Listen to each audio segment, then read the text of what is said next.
everyone. My name is Sarah Landis, and this is Rodrigo, and we are co-chairs of this year's Mark Mobius pitch competition and second-year MBA students at Cornell Johnson. This year, we had an unprecedented number of applications. We evaluated 36 startups from 14 different business schools across 15 countries, analyzing their product, team, and business model. With the help of students at Cornell Tech, we selected 5 finalists and 5 runner-ups. Today, you will be hearing from 4 finalists and 1 runner-up who are competing for a grand prize of $10,000.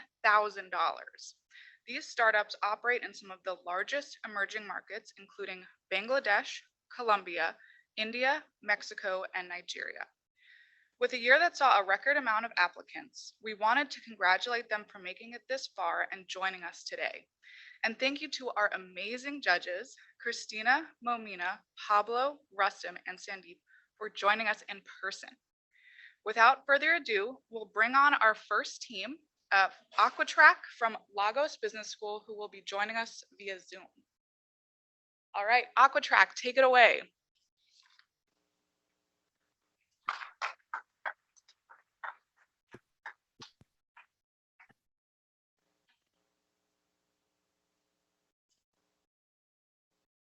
Good day, everyone. Igor, I said, Peter, presenting for Aquatrack team. Aquatrack Farmers Insect Meal. This is in line with Sustainable Development Goals of no poverty, zero hunger, and gender equality. These are the management team. Farmers' current situation, Vivian is a survivor of domestic violence. She currently takes responsibility for her 3 kids. She's at the verge of losing her main source of livelihood, which is farming. Sarah also engaging in farming to sponsor education. She's currently at the verge of losing her source of livelihood and dropping out of school. The same applies to Matthew and Ogali. About 174,500 rural farmers are at risk of losing their livelihood due to increased production costs, loss of income, and reduced productivity. 75% of these vulnerable farmers are women and youths. 90% of them do not rely on imported fish meal, which is not readily available. And fish meal makes up 65% of raw materials and feed production. Due to scarcity of fish meal, the price of fish meal has increased by over 350%. This is a result of the climate change, the post-COVID-19 pandemic, and overfishing. And also, bottlenecks to the supply chain have resulted in unavailability of this fish meal. Farmers lack knowledge on alternative source to this fish meal. They are seeking for an alternative to fish meal that is affordable, quality, and environmental friendly, and it increases their productivity and profit and reduces their production cost. We are offering insect growing and processing of insects into animal feed. Development of insect cluster across rural and remote households in Africa, and serve as an interactive platform to network rural and remote communities in Africa. This is in addressing SDG 1 and SDG 2. These are products make 65% of insects. Farmers use it for a period of 4 to 6 months, 15 kg size. It's sold for $13 per bag, and cost of production is $7.7. While our competitors using fish meal sell for $23 per bag, a cost saving of about 55% for the farmers.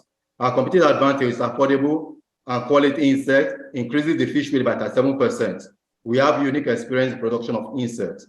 We offer technical services and local service provider in each market. Our weakness, lack of adequate infrastructure, lack of more space, and ability to access credit facility. These are the insects we are working with.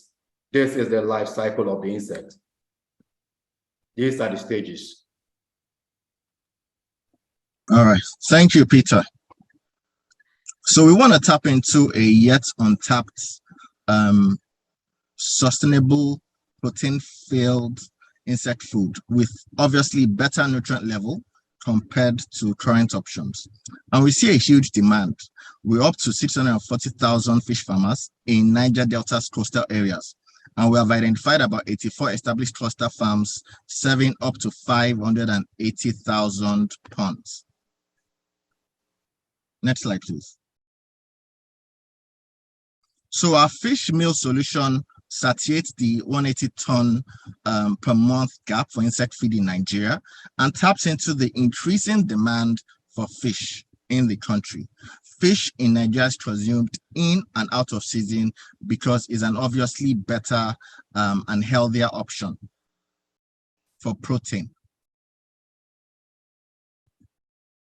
All right, so we expect to grow over time up to 12% of the local market and tap into the 22 billion fish feed market globally.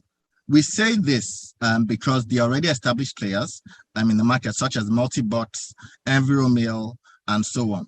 We also understand the market's post-extensive segmentation. We have highlighted the demographics, behavioral and purchase patterns, and so on. And then we know the value chain. The cluster farms, the cooperatives, and other stakeholders across the fish feed value chain are our partners, and we'll continue to support them with our products, with technical support, training, among others. And then we have undertaken this business model canvas to identify our key partnerships, our key productive capacities, and the unique value proposition that we offer to provide and deliver affordable and quality insect feed. We have also identified the customer segments and the incentive that we can use to improve customer relationships. And then we also know the cost that we have. We intend to generate revenue from sales of the insect feed and insect meals. We're up to 40 to 50% margins. And we will also continue training, technical and consultancy services. Hello, I'm sorry to interrupt. We're out of time, but thank you for your presentation. And now we'll open it up to questions from the judges.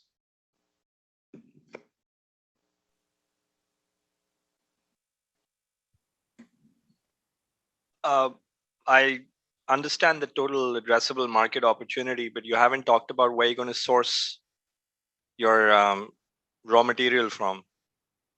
And do you have any kind of long-term contracts? Because if there are other people who are going to do the same thing, what's going to be your competitive edge? One of our competitive edges are we serve about 156 local farmers in rural communities. We want to serve them with the feed. I think for a period of we did that for a period of 2 years. And along the line, I think we had some issues that we need to address. I think that is one of the key things. We already know the customer, the market, where we've been serving them, and we know what are those things that they really need. That's on that one. Then regarding the market segment, I think it's a market segment that is new, and several. I think that competitors are also into doing several research on it to see how best they can scale up these things. But one of the key things that is making us stand out is that we are also involving the rural communities, making them active producers of this insect, training them, providing capacity, building the capacity, telling them on how they can produce these insects, and being able to use it for themselves, and also being able to sell whatever if they have excess out. I think this is another thing that also making us give another competitive edge we have in the industry. All right. Any other judges have some questions?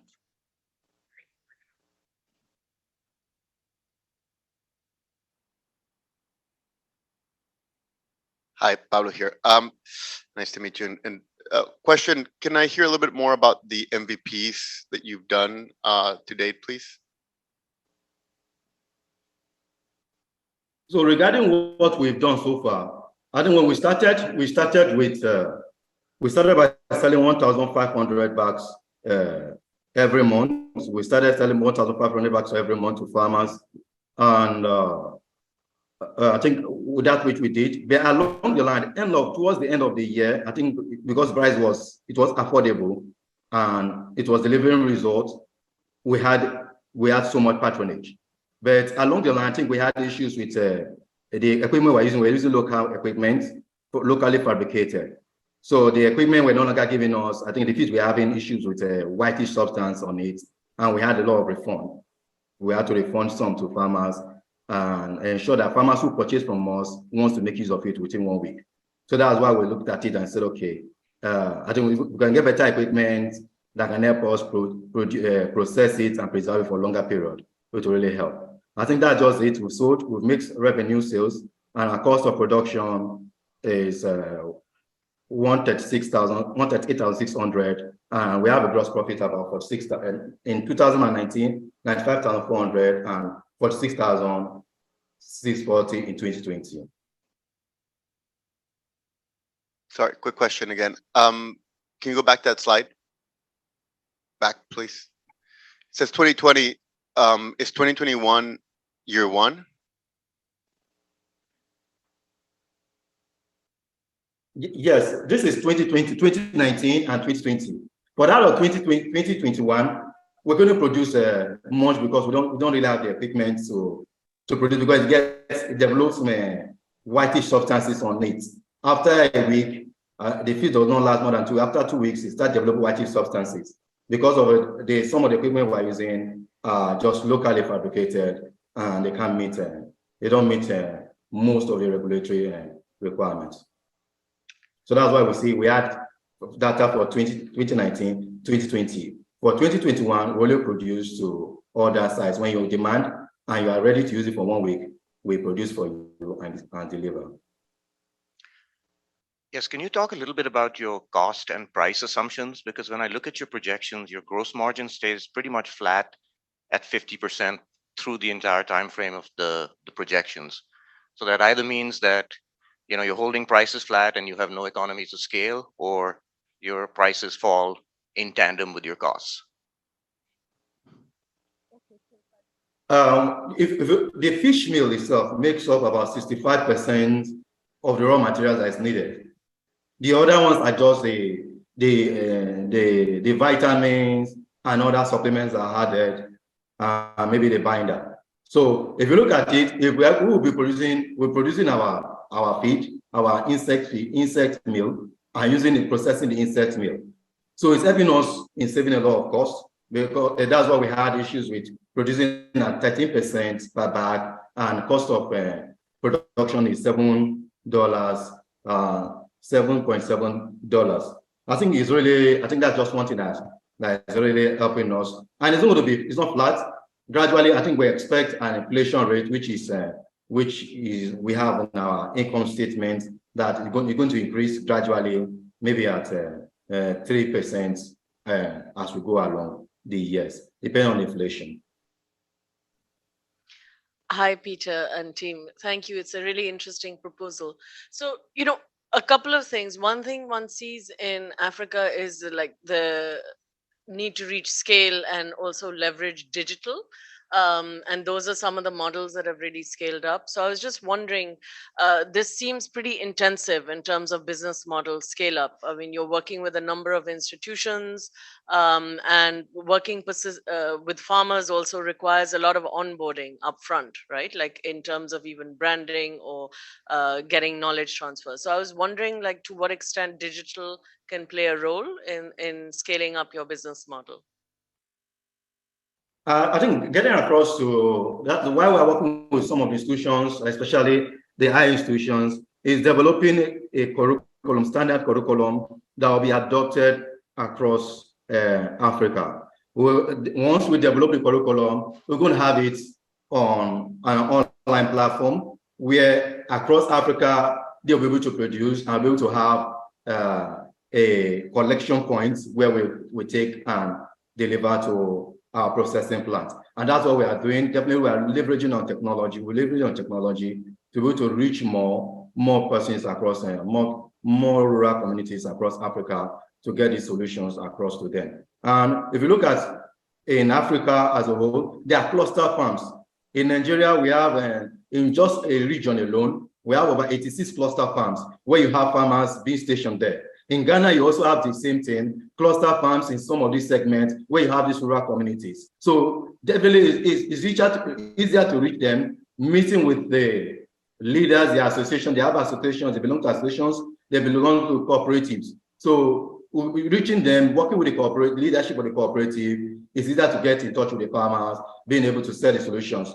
Already, there are individuals, take for example, those who are already selling the fish meal feed, they're already selling to the farmers. But currently, some of these farmers are at the verge of losing because they can't continue. The price keeps increasing every day because of scarcity of these raw materials.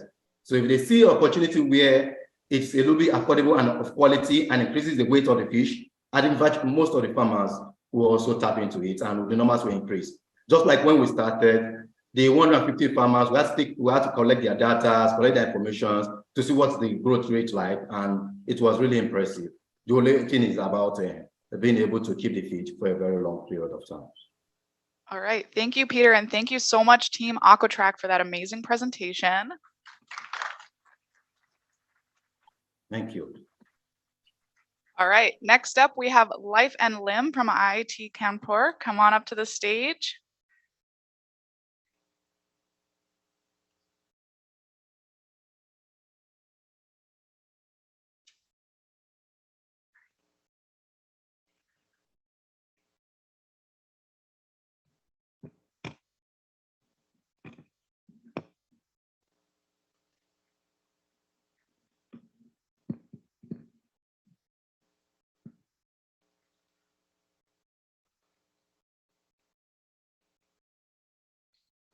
Good morning, all.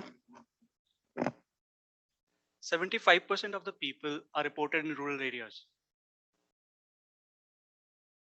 And 5.5 million of the amputees, only 5% of them get the care. Are we going to the villages or are we going global? Well, yes or no. Welcome to Life and Limb. We are a medtech company incubated at IIT Kanpur, India, with an aim to revolutionize the bionic market for making people live more. This is the first lab-tested prototype that we made in 2018 as a part of my MS research thesis. And since then, we are working on different modalities of the product. As you can see, the thumb is articulated as well, which is called abduction and adduction. And it is considered as the global benchmark for prosthesis in the similar domain. This is MyoConnect, the EMG sensors that we made in-house. We have made sure that we make our own battery packs, the EMG sensors or muscle sensors that would govern the body or the hand, and to reduce the dependency on the import limits. But why another prosthesis? 1.4 million are below elbow amputees worldwide, and 0.3 million are reported in countries like India where there are resource constraints. Life and Limb intends to cater at least 15,000 of these cases, or 1% of the available market in the next 5 years. What is the product? The product is called Bionically, which is a myoelectric prosthetic hand with 15 grip patterns. It is light in weight, water resistant, user customized, and it's IoT enabled. We have received interest from Indian Army for the development of Armed Forces bionic hand, and we are working on it.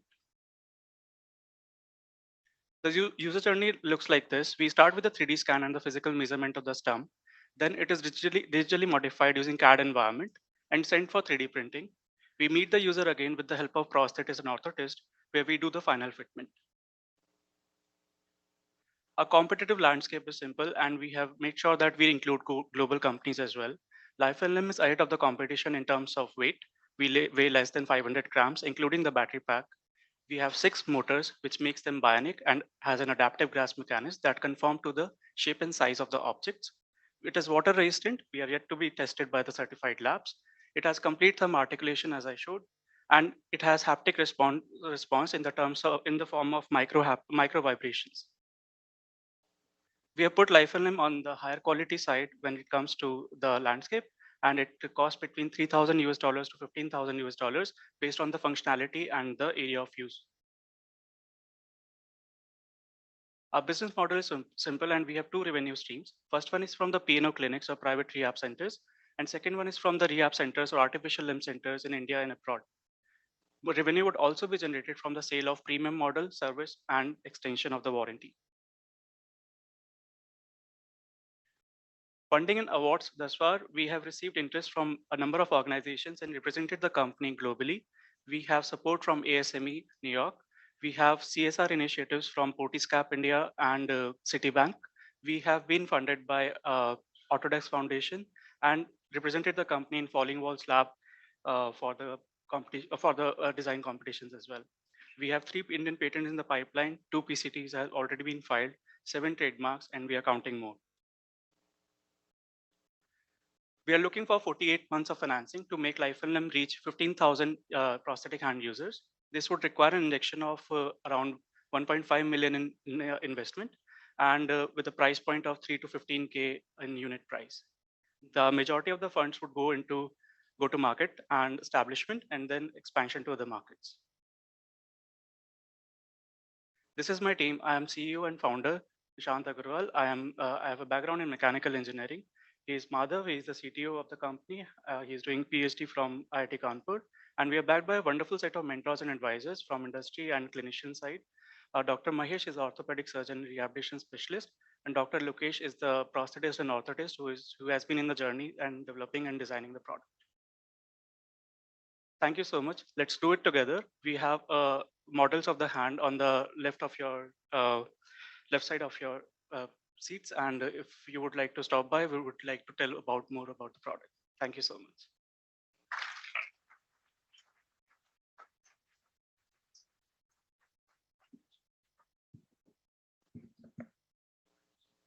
All right, questions? Two questions. The first one, why are you thinking of manufacturing these products yourself? Why not develop the technology and license it out to another company? So that creates an asset light model while you're still addressing the total addressable market, and you continue to keep getting a percentage of the revenue as a license payment, and you get a one-time sort of fee for partnership, right? So I've seen that happening with a lot of startups that are focused on deep tech where they don't want to do the manufacturing. So that's point number one. Second thing I wanted to ask you is, if you win the $10,000 prize, what are you going to do with the money?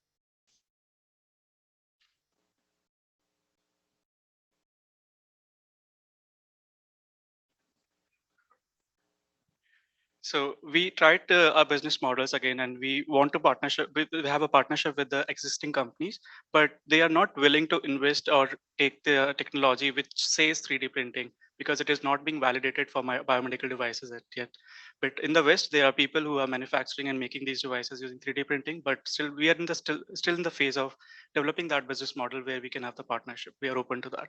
On the second part, $10,000 would mean a lot for us, and basically give an association with the S.C. Johnson School, and it would go majorly in the certifications. In India, it costs around 7.5 INR, and that would exactly match with the prize money.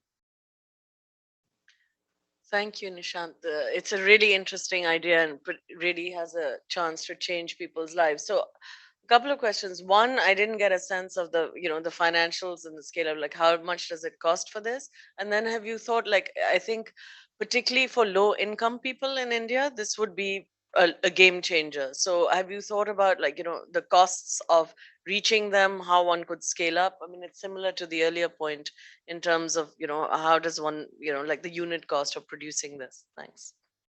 So our product cost around $1,500 in making it, or the bill of material, and it will subsequently reduce by 10% every year as we develop the vendor network. Second, on the cost that would come in the customer acquisition, it will be more than 20%, since fitment and other things will be taken care by the clinicians. So we are still developing the business model. I guess we'll be there yet once we have the pilot unit and have the clinical validation. So I had a chance of actually cheating and going and taking a look at your products beforehand. Something really caught my eye there, and I'd very much like your perspective on this. Basically, what you're telling us is you have a superior product that costs less to make than anyone else. With that, how have you decided to go full out to the low end of the market versus actually premium pricing versus your competition and addressing the high end of the market? I realize the problem in India is the low end, but I'm asking the question on a more global setting. I'll tell you something else that would definitely answer your question. In India, we cannot afford $3,000 in investment as well. So what we are doing is we are doing B2B. We are going to rehab centers. They take the hand free of. They take the hand from us. They buy it from us and give the hands for free to the users. That's one. Second, our quality and the manufacturing of the hands is based on the design. So we have made sure that we follow ISO and IEC standards from the design phase itself. As if you notice the hand, it doesn't have the charging port exposed. It can only be exposed when we release the forearm from the terminal device. So these are some of the aspects that we are confident about and move forward with. But definitely, in terms of market and business model, we are very young. We want to develop that. We want to justify the cost and the manufacturing aspects as well. So as we grow our strategy over time, we'll be definitely looking at the prices again. Hi, I had a little trouble reconciling your 48-month projection with your TAM. Can you go back to your TAM slide real quick, please?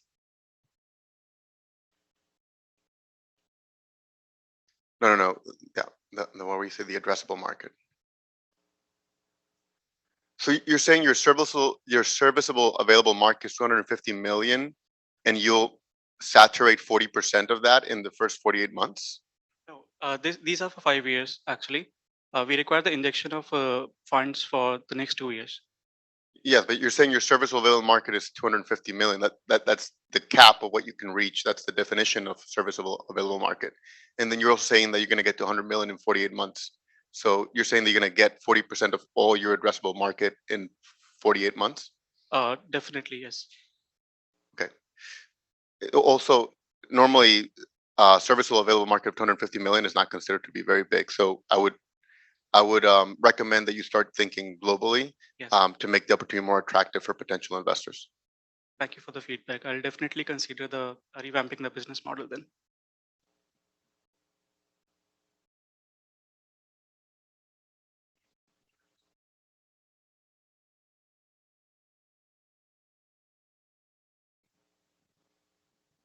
Hi, I have a question related to the low end of the market, particularly with children, and as they develop, how would you scale there? I mean, if these are rural areas and they don't have a lot of money, obviously, what is the way in which that individual, that patient, would be able to be followed through their development stage, and there would be some sort of support financially for that individual to be able to have refitted devices as they grow? Can you? So, And yeah, the other question I have is related to the military and the next generation and weight bearing types of prostheses, which I know these are not at this time. So can you answer those two questions? Thanks. So on the first part, we are B2B. We have identified 20 plus rehab centers and artificial limb centers in India who will be taking our hand and shown interest. So we are giving it to them and we are providing 6 months of service to them. So when the child grows or the stump increases or decreases in size, we can change or replace the socket which goes inside the hand. So that's the strategy that we are following on the user journey.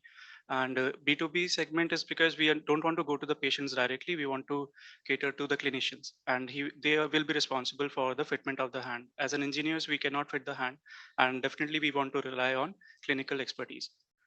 Second, on the armed forces side, we have received interest from Indian Army on the development of these kind of devices for their use. Although they have shown they have criticized on how the function would be and how much load bearing capacity the hand can have.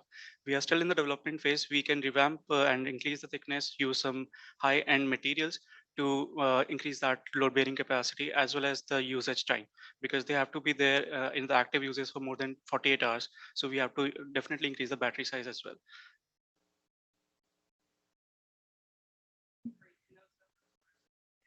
Something that would be accretive to the model that. No, it is not included in these numbers. Okay, great, thanks.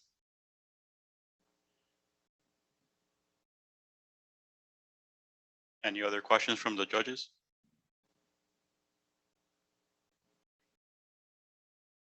Thank you so much, Life and Limb. That Thank was you. great. You can put that right in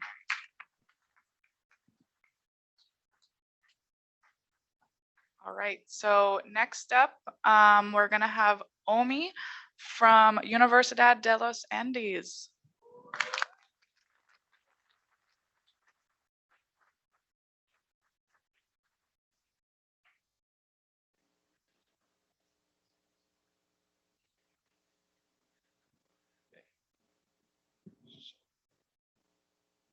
Hello, everyone. My name is Andres Perea. I'm the CEO of a secure tech startup called OMI.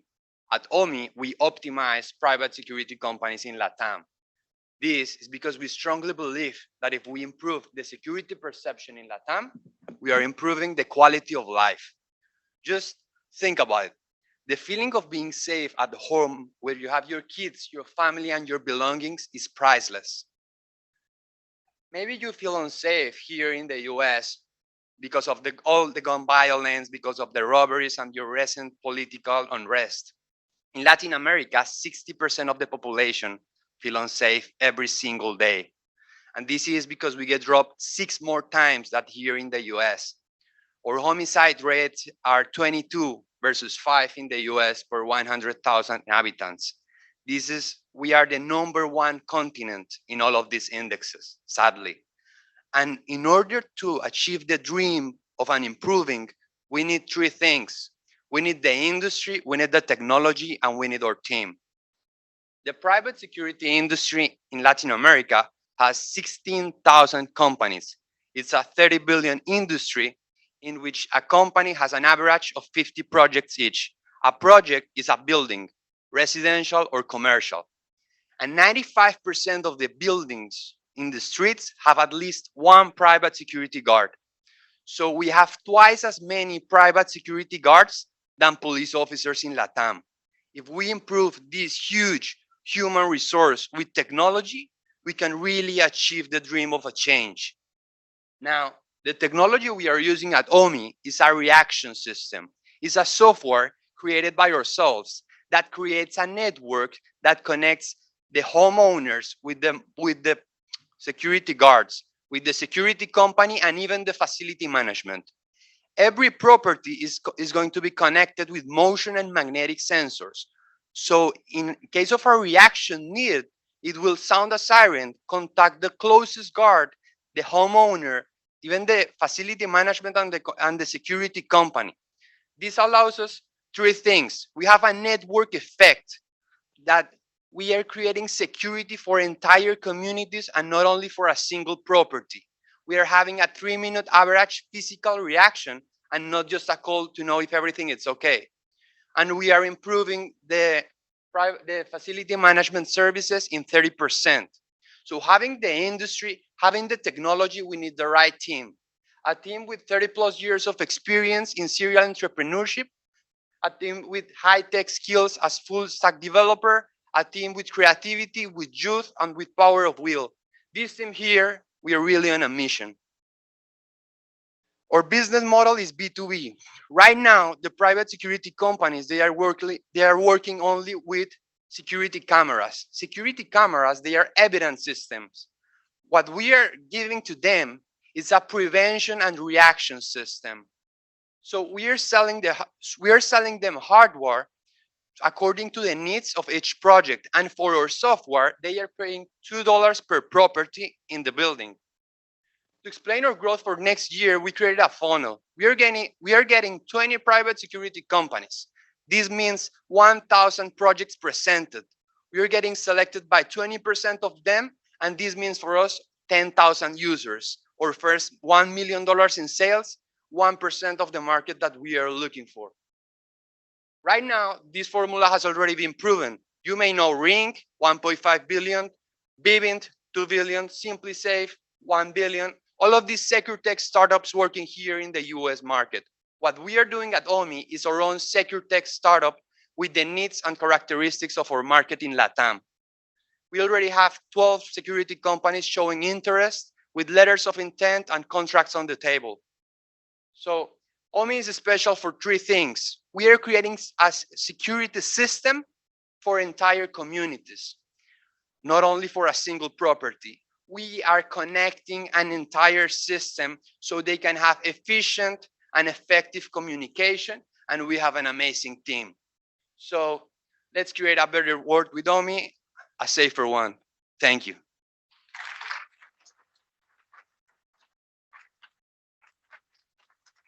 Thank you. All right, so we've got some questions from the judges.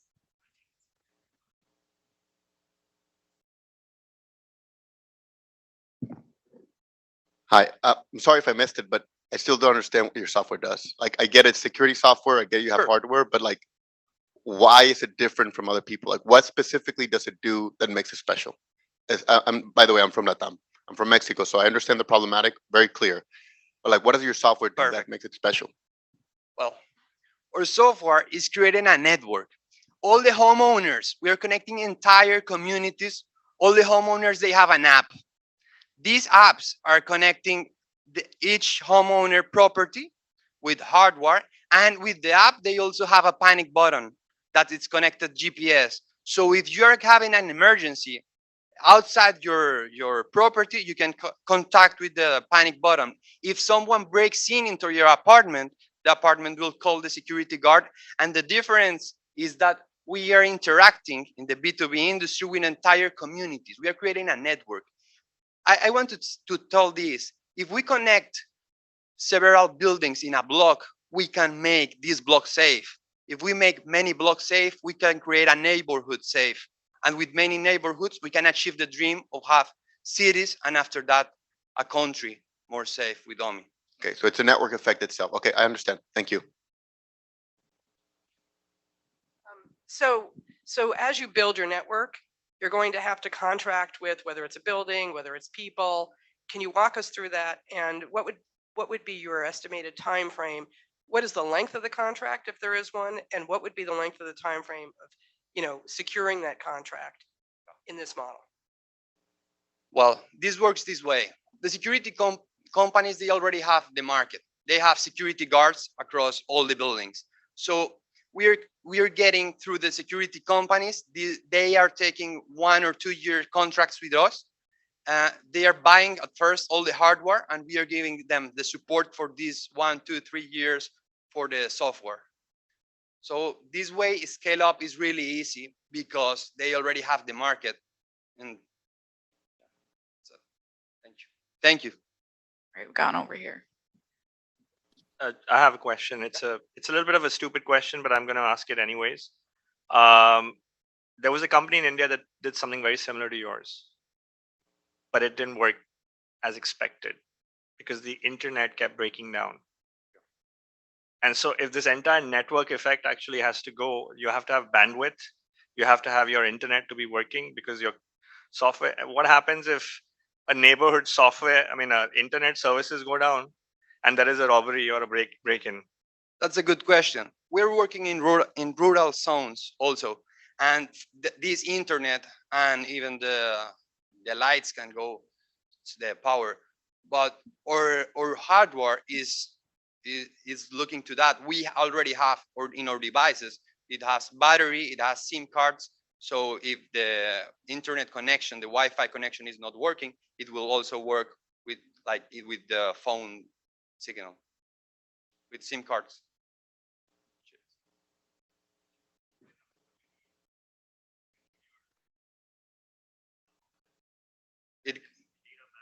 It goes to the network,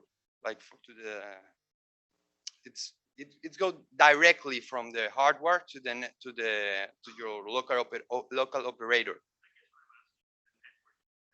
The entire network, like the entire, I don't know, Verizon goes down.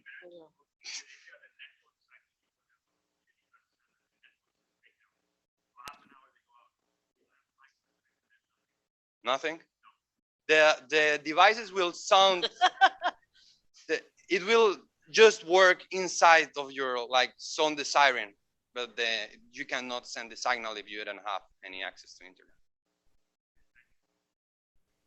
Thanks. So can you just elaborate a little bit on how you'll expand your network? Because this Internet of Things idea is very novel, but it requires, as technology to function. The fact that you're going to rural areas where this can break down, also scaling up can be very difficult. What happens if when one runs into issues, if there are robberies, how does that work? Well, if that question has a lot of things. The security company is the one that has to provide the security. We are a tool for them to provide a more efficient system, but there is always a burglar that he can made a tunnel or something like that.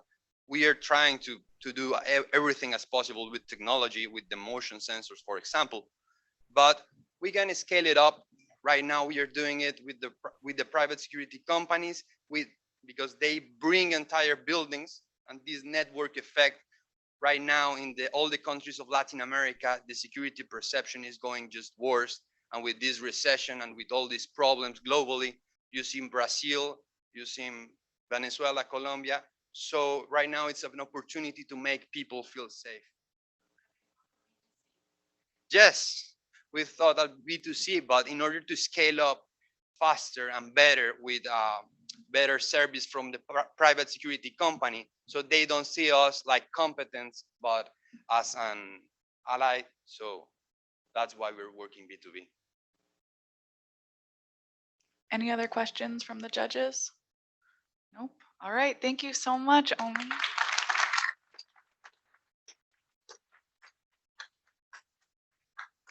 All right. Next up, we have Soka from Tecnológica de Monterrey.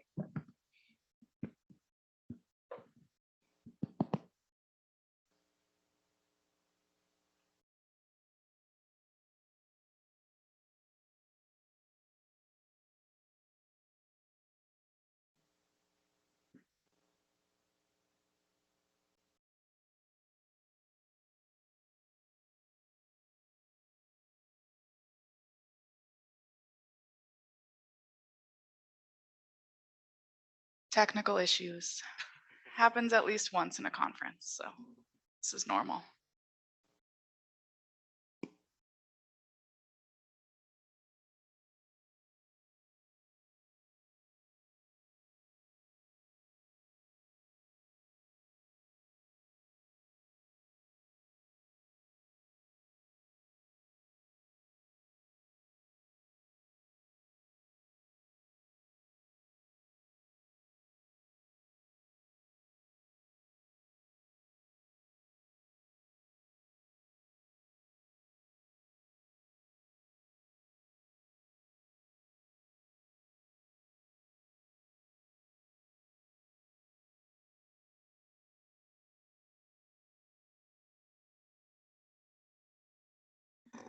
Hello, everyone. My name is Jose Manuel, and before I start my pitch, I want to ask you a question.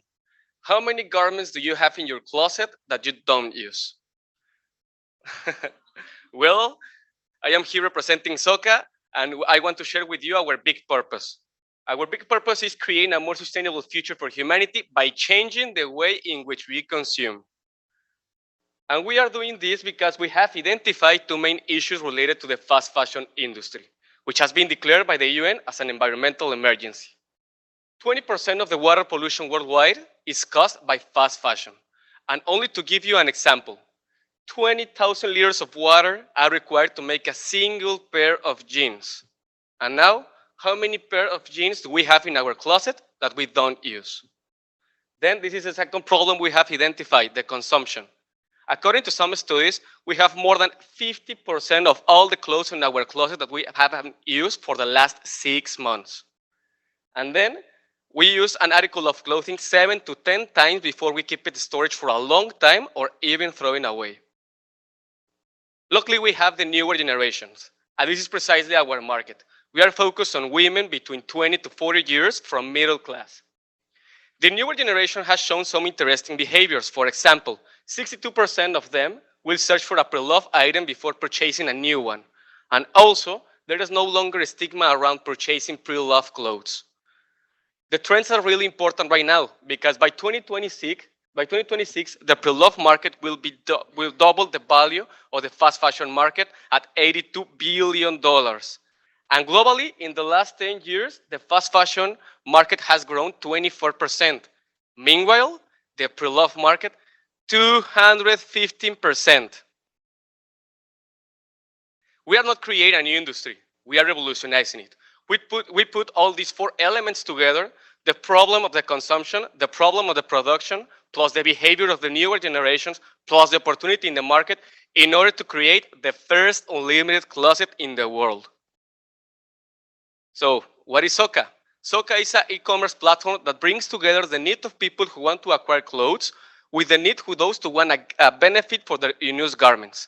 It's important to mention we do not sell clothes and we do not buy them. We exchange them. We exchange clothes for points and points for clothes. And let me introduce Satya to you as an example. Satya is one of our swappers and one of our biggest fans. She's 25 years old and she loves to try new colors, designs, shapes on her clothes. She is really aware about her environment and, of course, her expenditure. The way in which Satya lives the Soka experience is really simple. She is going to get points for all the single garments she delivered to us. And with these points, she's going to exchange for all the garments she likes from our platform. And she has only to pay a service fee per order, just as Airbnb does. And with us, for the price for one fast fashion garment in the stores, with us, she can acquire to 5 articles of clothing. It's simple. It's game-changing. It's Soka. We create a system in which we exchange points for clothes, clothes for points. We add a service fee, and this is how you can start creating your unlimited closet. We're a passionate and purpose-driven team. I am the founder of Soka. I studied business administration, and I want to share with you that I have been more than 6-time national champion and a 3rd-place world champion in the sport that I love, which is Taekwondo. And with me is Alex. Alex is the co-founder of Soka. He's an industrial engineer, and he is a Mexican entrepreneur who has started his consulting firm, which has doubled its size during the pandemic. And with us, we have a team of interns from the prestigious Tecnológico de Monterrey. And together we have achieved the next. We have sold more than $8,000 in sales, and we have fulfilled more than 400 orders across 12 cities in Mexico. And our social impact goes in for every garment our customers acquire in Soka, we have the promise to donate 1 to people in need. And until today, we have saved more than 50 million liters of water. We love to say that in Soka, everyone wins. Our society wins, our customer wins, and our environment wins. So that's when the question I did at the beginning makes sense. Let's take a step into the future, and together let's experience an unlimited closet. Thank you.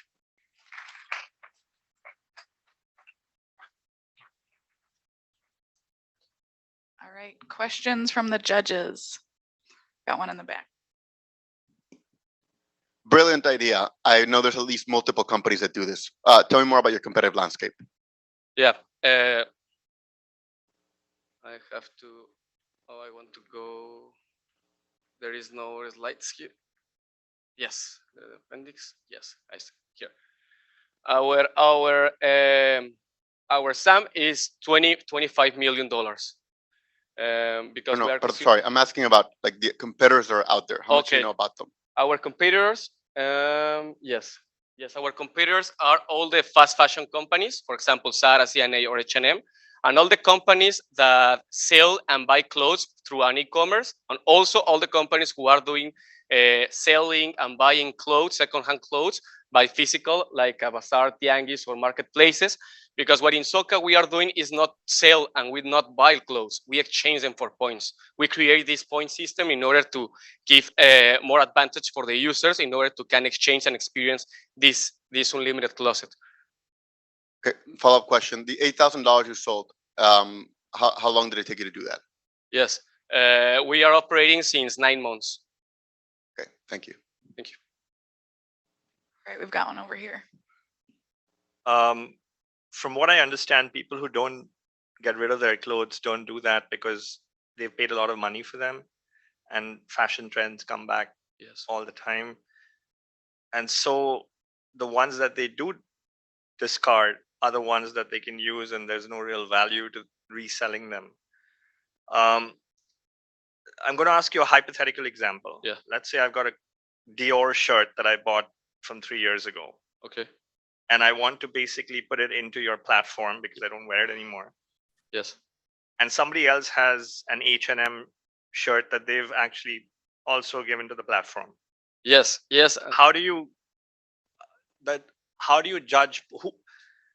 Is there an objective way of assigning points to the garment and the brand so that it's a fair exchange for someone? Yes. What's the point scoring mechanism for the garment? Yeah, that's a good question, and this is precisely what we are doing internally, because we receive all the clothes internally in order to get the correct and the fair advantage, the fair points for all the clothes.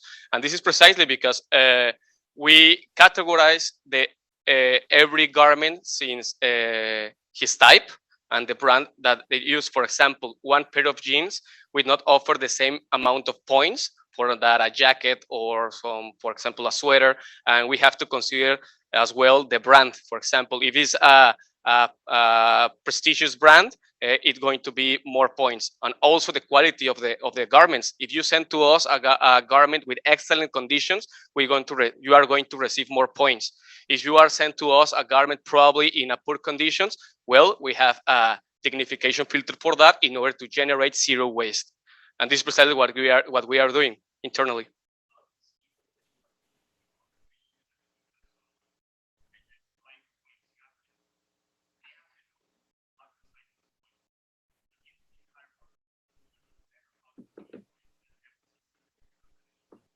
Yeah. For now, the scalability is which we are doing 400 orders across to 12 cities in Mexico. But because what we are offering to our client is a really comfortable solution, because they are only focused and put all the clothes in our Soca box and they are sending to us, and we are doing all the job for them, because they don't have to worry about taking photos, contact to delivery companies. No, we only have to worry about to put all the clothes in your Soca box, and that Soca box is sent to us, and we have to do all the work for them.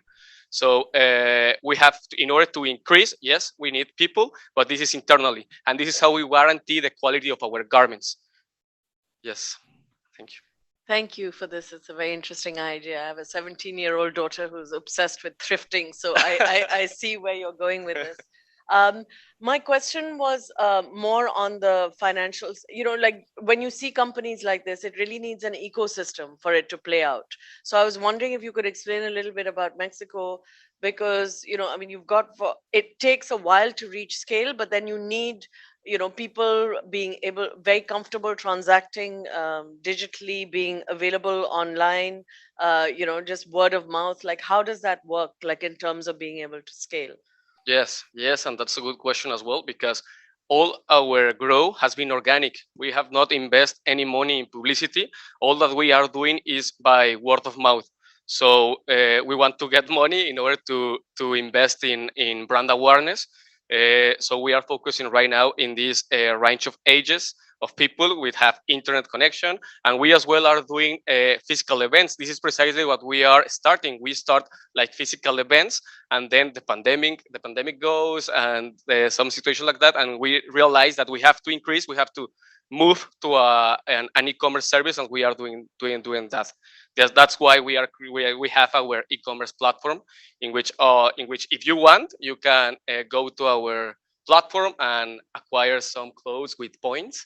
And we yet don't have deliveries to US, but soon. Yes. Any other questions from the judges? No? All right. Well, thank you so much. Thank you.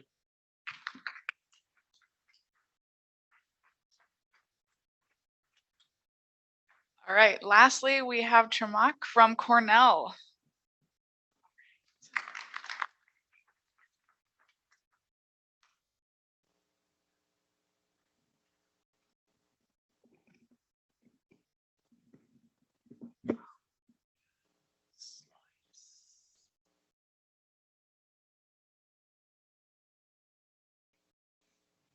Good morning, everyone. I'm Devashish, founder and CEO of Chamok. We are a startup from Bangladesh, and we are enabling Bangladeshi smallholder farmers to earn and produce more. Let's see how.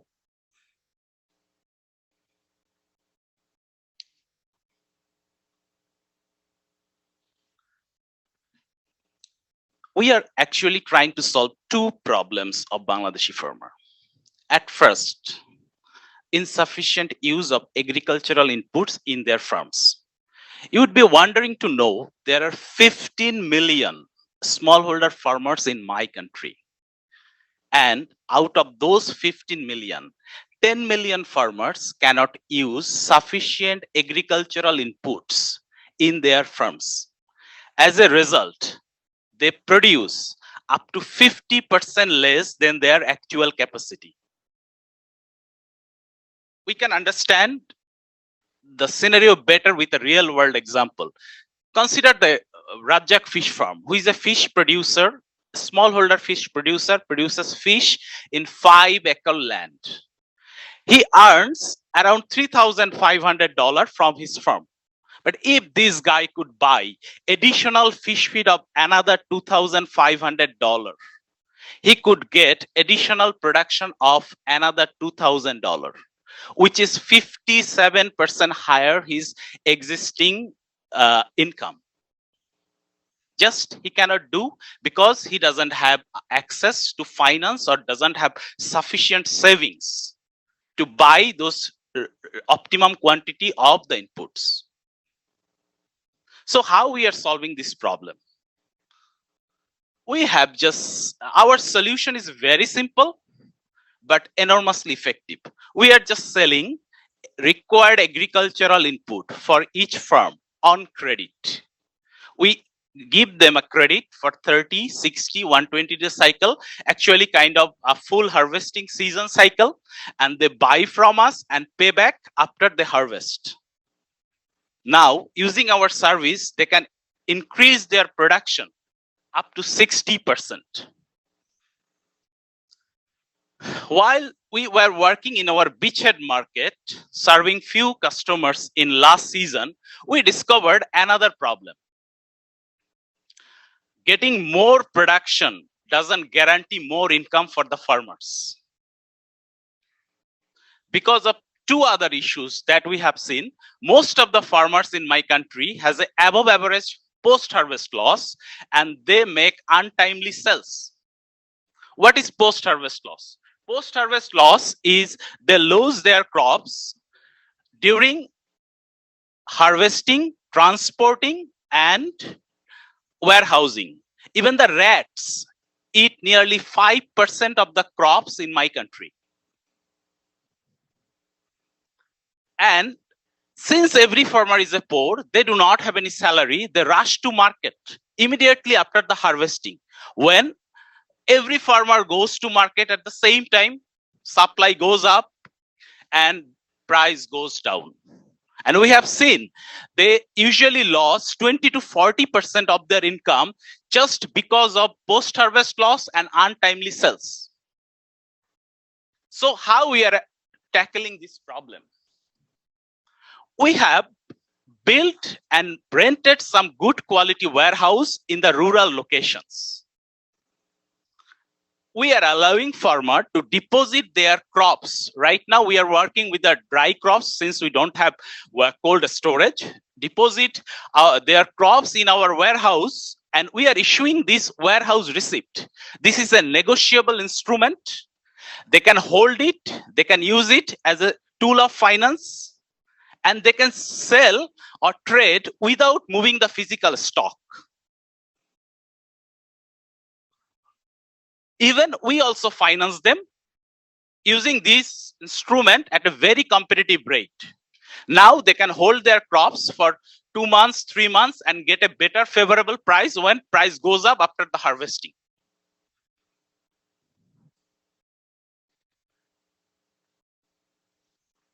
We have started our journey and operating for last 7 months, and we have got quite good traction and response from our customers. Our honorable customers, the smallholder farmers who cannot use sufficient inputs in their field, hasn't frustrated us. Till 30 October, we are operating in 4 locations, and we have got 750 farmers registered, and we have served around 167 farmers. And our sales is around 60,000 plus till date. And we are expecting to reach 4,500 areas in my country and serve 2 million farmers and generate 1 billion revenue by 2030. Thank you, Chumak. We are Thank you. out of time. Thank you. All right, now we will open it up to judge questions. Hi, 60,000 what? Revenue, 60,000 what? US dollar. Okay, just We checking. converted it USD. I figured, just checking. And then my other question is, how do you collect from the farmers after you give them financing? Hmm? How do you get your money back? For input cells, they Or let's say you give them that voucher for warehousing, you give them financing against it, as you said. How do you get your money back? yeah, they can sell their stock and repay their money, or we have this is a kind of secured finance for them. We are holding their stock in our warehouse so they can release later, paying our money back, or we can sell and give their residual amount in their bank account. Just run it with me real quick. So you have the warehousing, you give them financing, Yeah. then they want to sell that product and remove it from stock. Yeah. They have to pay you to remove it, or do you get paid by the client? Actually, they can sell their slip to the open market, the warehouse receipt, and they can collect from us, or we have a sell service that we can sell on their behalf in the market price. Okay. I run a farming startup, so and I have a very similar model in Latin America. Cool. One of the best ways to manage defaults is to collect directly from the clients themselves. That's just a recommendation. Yeah, thank you. Yeah. Hi, thank you. Actually, so the paper we've written at IFC, which will be launched this afternoon, is exactly about this. It's like electronic warehouse receipts, etc. So that'll be interesting. I mean, I found your business model interesting. So one of the things that we found, and we worked with a number of players who are doing this in multiple markets, is just the lack of, the farmers have limited access to finance, volatility in input and output prices, the unavailability of like these warehouses, particularly in rural areas, as well as these natural disasters. And as you know, Bangladesh is prone to those. So can you just tell me a little bit about how you've thought through this? Yeah. Regarding the warehouses, we are also facing the same problem. So we have designed a hybrid model of warehouses. If you see the photo, that is uplifted from the ground, and that is actually low costly, just floor is concrete, and we can make 2,000 square feet of warehouse using $20,000. So our next plan is to develop where we don't arrange or get warehouses. We can build such low cost warehouses to provide the service. At the same time, we are using it as an input cell center. So it is busy for all over the year.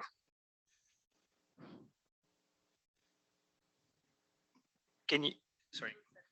Oh, actually, we also sell the inputs on credit. So this warehouse will be used as an input cell center and the warehouse simultaneously. Yeah. Can you go to that Razak farm model? So here, what I didn't understand is the price elasticity of your gross profit is less than 1, because you're seeing your variable costs go up by 62.5%. Yeah. And then you're actually, so if you actually produce more, your cost is going up more than the relevant impact on your gross profit. Yeah. Right. And so you're effectively taking on a higher cost burden to generate a lower profit. Technically, if you see that they are using the input on the same firm, they don't need to use any more extra fixed cost for this firm. They are just putting additional a sufficient amount of inputs that is required for this firm and getting this higher income.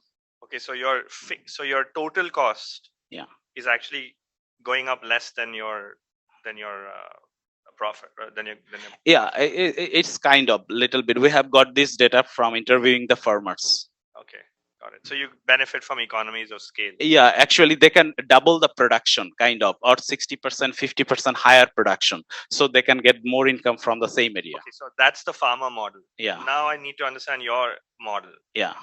You have warehouses. Yeah, warehouses. And I presume that warehouses, the capex is high, and so by effectively providing these warehouse receipts to your farmers, right? You're actually, in order for them to earn money, you're doing effectively what you call factoring, but you're actually turning around and spending a lot of money to be able to engage in factoring business because you're building these warehouses. So can you run me through what your cost model is vis-a-vis what you're earning from it? Yeah, at first we start with input cell center. That is very less cost to acquire. We just rent a shop in a marketplace and start selling the input. And we have seen using $20,000 working capital, we can generate up to 10,000 of gross margin each year from that center, input cell center. Then we turn them with the warehouse, where we have warehouse right now.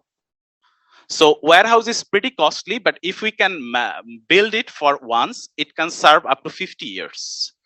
So it's a time consuming, but then in the warehousing process, we finance them. We around charge 7 to 8% of the financing. And we are also planning to find a factoring partner who can discount our receivables. Then we can reduce our working capital burden significantly. Any other questions from the judges? All right, thank you so much. There is one question. Oh, one more question. All right. Yeah, can you just talk about the competition? I don't think you addressed that. And Oh, yeah. Our main competitor is now local retailers, very small retailers who also provide farmers on credit, but unfortunately, they charge 60 to 120% more on the price in some cases, because farmers do not have any mortgage collateral, so they can charge whatever they like. Thank you, everyone.